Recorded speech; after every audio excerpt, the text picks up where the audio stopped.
Assalomu alaykum. Eshon bobo. Sog'liq haqida bir-ikki oz ma'lumotlar bersangiz, fikringiz qanaqa odamlarga? Va alaykum assalom. Assalomu alaykum. Bu haqiqatan ham soliq degani bu buyuk narsa. O'zbekistonning kelajagi.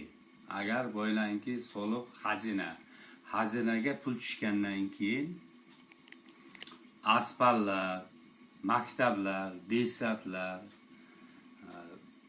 pariklar, masalan, suv, qurolli kuchlar, armiya deganimda bu. Balensiyalarga dori-ko'lar bepul beradi, doktorlar kasallarga, bemorlarga. Shu uchun xazina bo'lgani o'zimizga tarqatiladi, pensionerlarga, nogironlarga. Shu uchun bu narsani xazinaga tushgan pulni tarqatayotgan bo'lsak, o'sha uchun bo'ylanki hammasi soliq to'lash kerak. Yer solig'i bo'lmi, bog'lar solig'i bo'lmi, hammasini bo'ylanki bozorga savdo qilayotganlar ham hammasi soliq to'lasa yaxshi bo'ladi. Shuning uchun bu narsa davlatimizda kelajagini belgilaydigan narsa mana shu. Agar buni soliqni vaqtiga to'lamasak, davlatga pul bo'lmasa, qanaqa qilib bu narsalar nima qilinadi? Qanaqa qilib?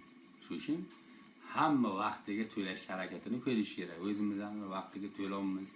Svetini, gazini, yer solig'ini to'lab borganimiz uchun hamma bizdan o'rgansin.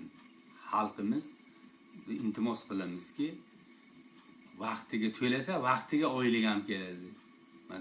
Masalan, ma'lumlar o'sha narsadan olinadi, hamma soliq tushgan pullarni oladi. Direktorlar, o'qituvchilar, shunga o'xshagan endi gap ko'p gapiraman desa, shu bu narsalarni davlatimizni himoyalash uchun, davlatimizni foydamiz tegish uchun soliqni vaqtiga topshirishga harakatini qilish kerak.